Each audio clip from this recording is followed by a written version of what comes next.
Hello les graves, j'espère que vous allez bien. Je vais vous montrer comment j'ai fait cette illustration générique.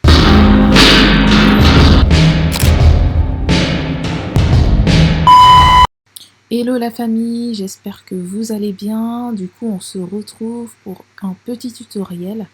Donc là, première recherche. Donc on va faire une petite veille pour déjà savoir ce que je veux obtenir.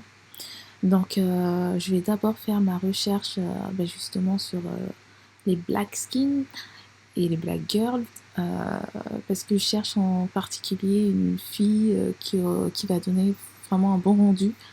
Donc là, du coup, je fais ma recherche et en fait, je me rends compte que j'aimerais plutôt partir sur un body goal, donc plutôt sur un corps d'une femme. Et j'y vais dans ma deuxième recherche, donc justement, qui est un corps parfait. Donc j'ai ma photo déjà de choisie, que j'ai choisi bien auparavant, et donc ce sera celle-là pour le coup. Donc là, je vais chercher à la capturer et à l'enregistrer. Mais je pense que pour la suite, alors à ce niveau-là, on va faire le contour, on va tracer, on va faire enfin pas un détourage, mais on va essayer de suivre les points du modèle pour obtenir une silhouette. Donc avec l'outil plume. Après ça va dépendre des gens. Normalement sur Illustrator vous avez aussi l'outil pinceau où vous pouvez utiliser un calque et vous tracer tout en une fois. Mais moi je préfère utiliser l'outil plume parce que c'est beaucoup plus précis. Et voilà. Et donc pour ce qui est de mon jean, je vais justement faire deux parties pour pouvoir avoir une partie arrière et une partie avant. Afin de pouvoir bien travailler mes textures par la suite. Donc là, on est sur le détourage des détails et on peut enfin obtenir le rendu. Donc là, le premier rendu, il donne ça. Donc c'est complètement normal si vous voyez que j'ai pas mis de tête, j'ai pas utilisé l'outil plume sur la tête de mon mannequin parce que je voudrais faire quelque chose de beaucoup plus original. Au lieu d'avoir une tête, je préférerais avoir une tête en forme de bouquet de fleurs.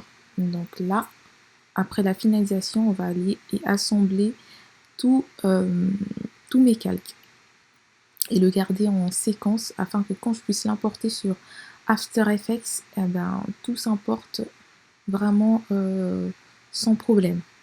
Donc là, je vais enregistrer tout ça pour bien pouvoir le garder au chaud et pour être sûr de ne pas perdre mon travail.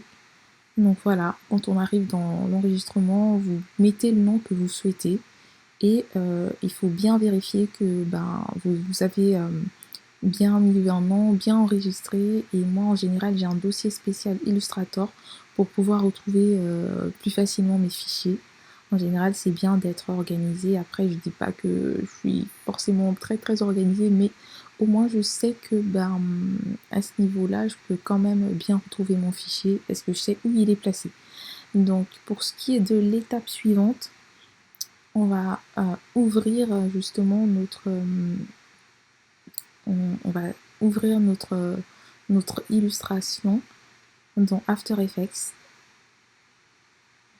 Voilà.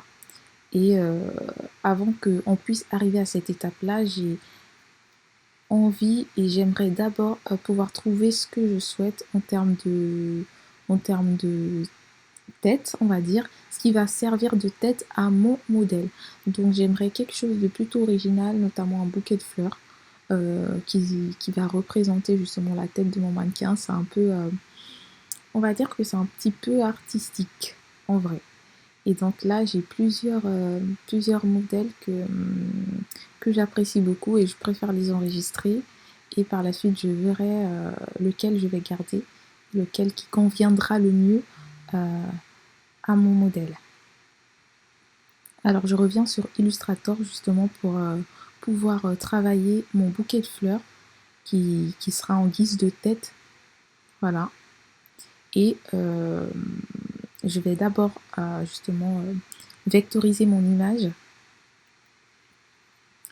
Et après je vais faire la décomposition, donc afin de pouvoir enlever et retirer toutes les petites...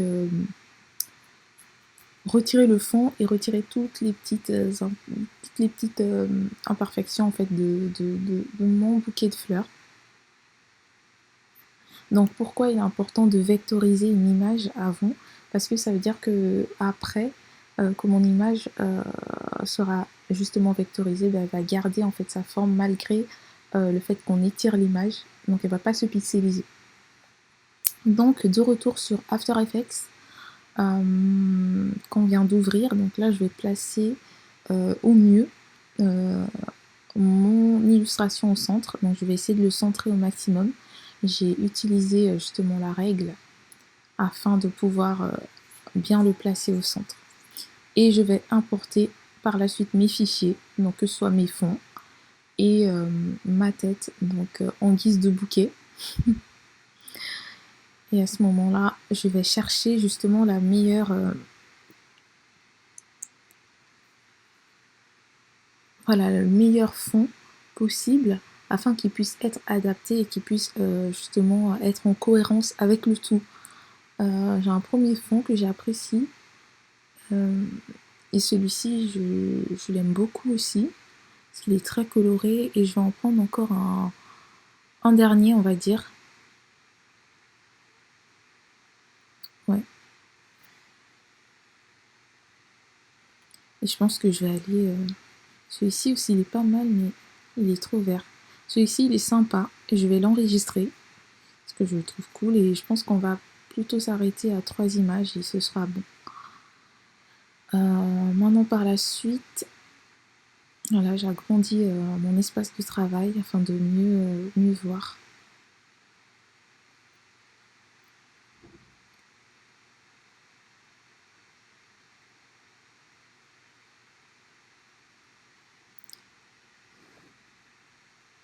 Voilà, et à ce moment-là, je vais importer les fonds et on va tous les tester pour voir justement lequel est le mieux adapté. Celui-ci, il est plutôt pas mal, mais pas assez avec les couleurs. Celui-là, j'aime bien, mais il y a un mais. Et franchement, celui-ci, je le trouve plutôt bien dans en termes de couleurs et dans les tons et même dans les formes. Ça se rapproche beaucoup de mon bouquet, donc on va le garder. Et ça donne plutôt un bon rendu. Lui, on va l'effacer, on va le cacher. On va pas l'utiliser, ça sert à rien. Et on va garder celui-là. Déjà en tant que visuel, je trouve que ça donne bien. Voilà. Et par la suite, on va passer à la troisième étape qui est l'animation. Donc je vais d'abord réduire l'échelle de mon bouquet. Parce que là, je vois qu'il cache un petit peu, donc...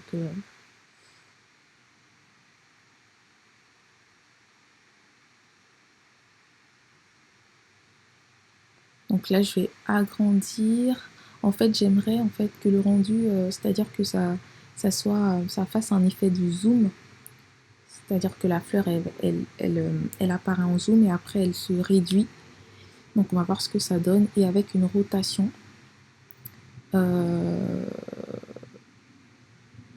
voilà.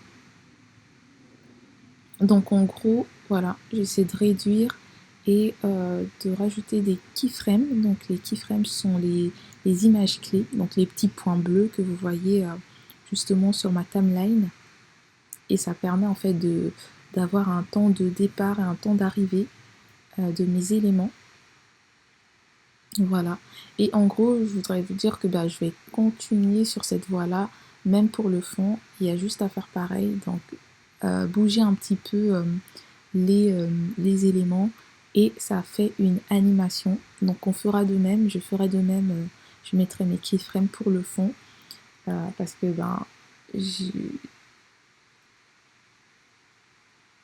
voilà, normalement c'est censé donner ce rendu là, mais je vous dis,